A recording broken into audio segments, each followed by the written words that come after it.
नमस्कार। आकाश तत्व के पार्ट 2 में आपका स्वागत। आकाश तत्व के विषय में जैसा कि मैंने पिछली बार बातचीत किया, इसका सीधा लेना-देना उपवास से है, स्पेस से है, खाली जगह से है।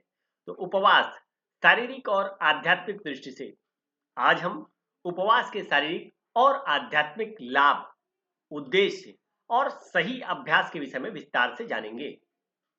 पाचन और ऊर्जा पर प्रभाव, मानसिक और आध्यात्मिक लाभ, संयम और ध्यान का महत्व, प्राकृतिक चिकित्सा पद्धति के सिद्धांत। तो इन सभी में आपको यह जानना है कि किस तरीके से अगर हम उपवास कर रहे हैं तो उसका पाचन पे हमारे क्या प्रभाव पड़ेगा, और पाचन अगर प्रॉपर हुई तो उससे ऊर्जा किस तरह से प्रभावित होती है, और पाचन और ऊर्जा सही रही तो मानसिक रूप से उसका क्या लाभ मिलना है, आध्यात्मिक रूप से उसका क्या लाभ मिलना है। और जब आप मानसिक और आध्यात्मिक रूप से लाभ इसका ले रहे हैं तो किस तरह से आप अपने आप को संयमित रख सकते हैं, ध्यान में हो सकते हैं। इन्हीं सब सिद्धांतों पे हम आगे बातचीत करेंगे। तो शारीरिक दृष्टि, स्वास्थ्य और पाचन। तो उपवास के प्रकार शारीरिक शारीरिक चलते हैं। तो शारीरिक दृष्टि से चिकित्सा और स्वास्थ्य, शरीर के लिए उपवास शरीर की ऊर्जा बचाना और पाचन को विश्राम देना। जिस तरह से एक मशीनरी हमेशा रेगुलर चलती रहती है, उसी तरीके से यह हमारा शरीर रूपी मशीनरी जब से हम पैदा हुए हैं लगातार चल रही है। अगर हम इसको थोड़ा-सा विश्राम दें, तो निश्चित रूप से इस उपवास से शरीर की ऊर्जा बढ़ बढ़ जाती है और हमारी पाचन क्षमता पहले से अच्छी हो जाती है इस विश्राम के चलते। और निरंतर चल रही पाचन प्रक्रिया को ब्रेक दे देने पे शरीर की स्वाभाविक रूप से शुद्धि हो जाती है। मतलब शरीर को अपने आप को अपडेट करने के लिए, शुद्ध करने के लिए समय मिल जाता है।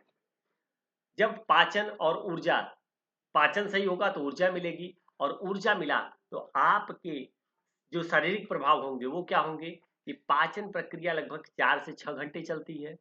भोजन पचाने में ऊर्जा मिलती है। अगर आप व्रत रहें तो फिर उसके बाद जो पाचन होगा उसमें ऊर्जा ज़्यादा मिलेगी। रोग या कमजोरी में भूख कम होना, जब होता है कोई व्यक्ति रोग या किसी चीज़ की समस्या होती है तो अपने आप भूख कम हो जाती है या सामान्य लेवल पे हो जाती है।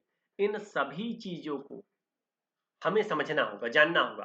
प्राकृतिक संकेत क्या है कि जानवर अगर बीमार पड़ता है तो सबसे पहले वह भोजन को छोड़ देता है। ऊर्जा का सिद्धांत है।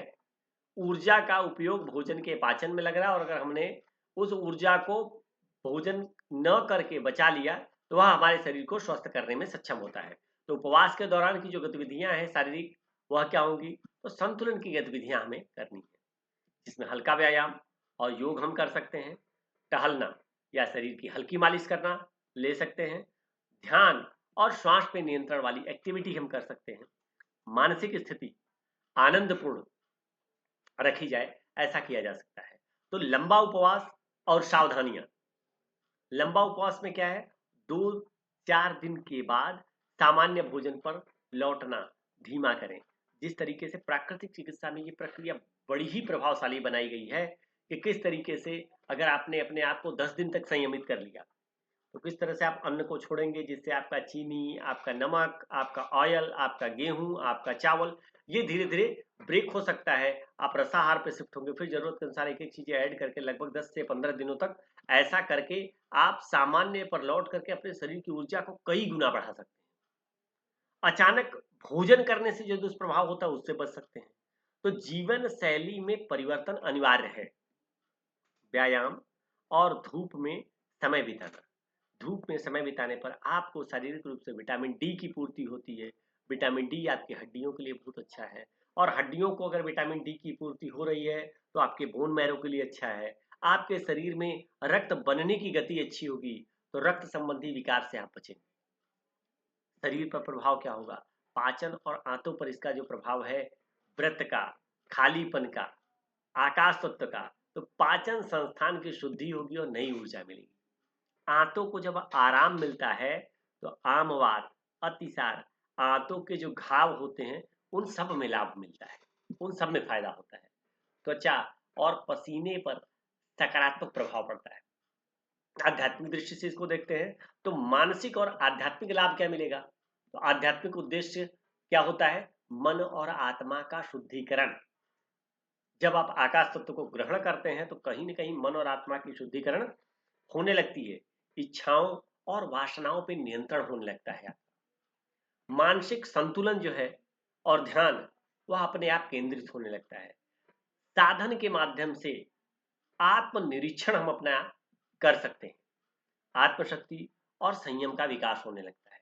तो मानसिक स्थिति में इसका क्या लाभ होता है?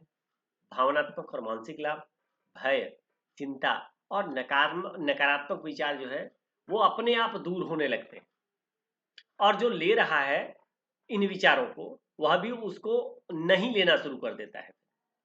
मानसिक शांति बनाए रखने में आसानी होती है। प्राकृतिक चिकित्सा का जो सिद्धांत है, शरीर में जमा विष को निकालना।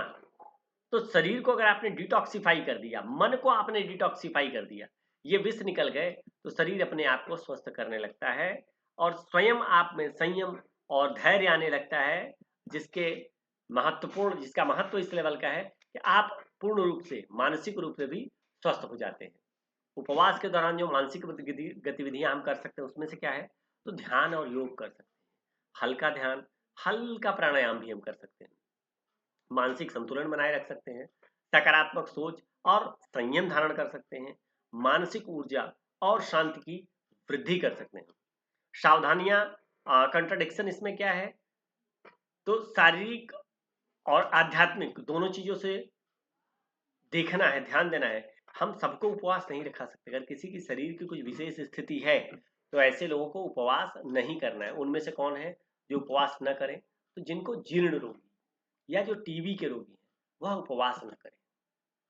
जिनके शरीर का कोई भी अंग ढंग से काम नहीं कर रहा है, लीवर काम नहीं कर रहा है, फेफड़ा काम नहीं कर रहा है, गुर्दे काम नहीं कर रहे हैं, इस तरह के कोई अंग काम नहीं कर रहे हैं तो बिना सलाह के वो उपवास न रहें।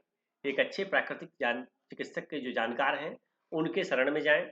उनसे मार्गदर्शन के अनुसार ही आप उपवास रख सकते हैं।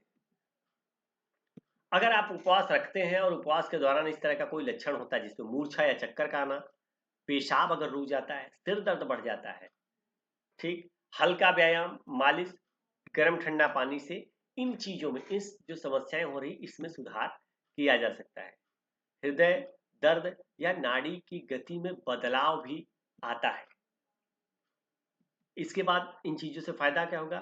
संयम और जीवन शैली में क्या परिवर्तन होना? तो उपवास के बाद की जो जीवन शैली है, आप भोजन आवश्यकता और प्रकृति के अनुसार लेना है।